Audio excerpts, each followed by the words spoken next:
Assalamualaikum warahmatullahi wabarakatuh. Selamat pagi dan salam sehat. Bagaimana kabarnya hari ini mahasiswa? Semoga kita semua selalu sehat dan tetap semangat. Nah, tidak terasa hari ini kita sudah memasuki sesi 6 atau minggu ke-6. Nah, dalam sesi ini kita akan mempelajari mengenai prinsip penyusunan menu seimbang. Agar tubuh kita mendapatkan gizi yang cukup dalam arti sesuai dengan kecukupan gizi yang dianjurkan, maka kita perlu menyusun menu yang sehat dan seimbang. Ruang lingkupnya sendiri adalah pada sesi 6 ini kita akan mempelajari tentang pengetahuan bahan makanan seperti pengertian, manfaat, perencanaan, dan proses penyusunan serta contoh-contoh menu seimbang dan pedoman gizi seimbang. Apa sih definisi menu seimbang? Jadi menu seimbang itu adalah susunan hidangan beberapa macam makanan yang mengandung energi dan zat gizi secara cukup, baik jenis maupun jumlahnya. Nah, cukup jenis zat gizi di sini dalam artian sebagai lengkapnya kandungan zat gizi esensial dalam hidangan makanan. Dalam hal ini ada karbohidrat, ada protein, ada lemak, vitamin, dan mineral. Selanjutnya kita akan mempelajari mengenai manfaat menu seimbang. Nah, apa saja manfaat menu seimbang? Yang pertama itu ada kebutuhan zat gizi kita sehari-hari dapat terpenuhi dari makanan yang kita konsumsi. Nah, sehingga tubuh kita itu akan terhindar dari gangguan penyakit gizi. Kemudian kita juga dapat memilih bahan makanan yang memenuhi syarat gizi seimbang sesuai dengan keuangan atau keadaan ekonomi kita. Kemudian juga dapat mengurangi kehilangan zat gizi selama penyiapan makanan seperti kehilangan selama pencucian, pemasakan, dan lain-lain, seperti itu. Selanjutnya kita akan mempelajari mengenai perencanaan menu seimbang. Nah, agar menu yang disusun itu memenuhi persyaratan gizi, cita rasa, dan juga terjangkau, maka kita perlu merencanakan menu dan memperhatikan faktor-faktor sebagai berikut. Nah, yang pertama itu kita harus mengetahui kecukupan zat gizi. Nah, setiap hidangan yang akan kita konsumsi harus seimbang setiap jenis zat gizi agar dapat memenuhi kecukupan gizi. Kemudian juga ada pemilihan bahan makanan. Nah, di sini juga sangat penting. Kenapa? Karena mutu bahan makanan itu akan mempengaruhi mutu yang dihasilkan dari menu yang direncanakan tersebut. Kemudian juga selain itu ada penyelenggaraan makanan. Nah, dalam penyelenggaraan makanan ini adanya kemampuan kita, ada mudah penyelenggaraannya, juga ada tenaga dan waktu serta lain-lain.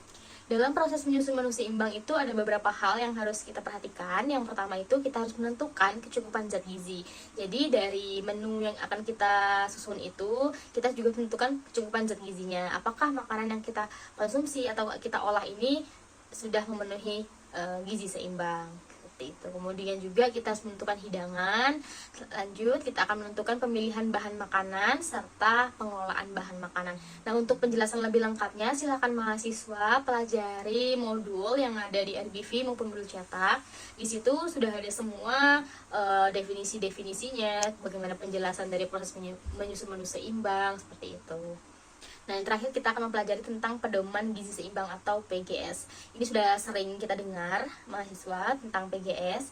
Apa sih sebenarnya tujuan dari PGS ini? Jadi tujuannya sendiri adalah untuk menyediakan pedoman makanan dan berperilaku sehat bagi seluruh lapisan masyarakat.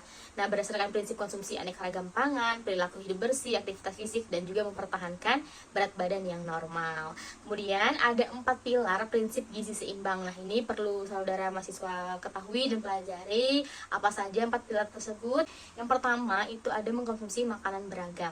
Kenapa sih kita harus mengkonsumsi makanan beragam? Karena dari makanan-makanan beragam inilah yang akan memenuhi gizi seimbang kita. Makanan beragam di sini itu ada beragam dari karbohidratnya, ada proteinnya, ada lemaknya, ada mineralnya, dan lain sebagainya. Seperti itu. Kemudian juga kita membiasakan berperilaku hidup bersih. Nah, kita harus membiasakan perilaku hidup bersih yang sehat, seperti mencuci tangan sebelum makan, mencuci seluruh buah sayur yang akan kita konsumsi. Kita juga harus memasak dengan matang, seperti itu. Kemudian juga kita harus melakukan aktivitas fisik. Nah, yang ketiga ini aktivitas fisik. Setiap hari atau paling enggak 1 minggu 1 kali itu kita harus melakukan aktivitas fisik yang ringan-ringan saja, nggak apa-apa, seperti kita lari, olahraga, atau yoga dan lain sebagainya, seperti itu.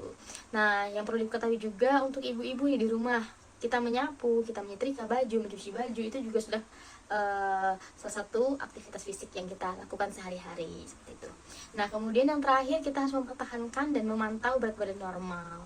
Jadi kita harus tahu apakah berat badan kita ini normal ataukah sudah underweight, atau kita obesitas, atau juga bahkan bisa saja berat badan kita kurang seperti itu.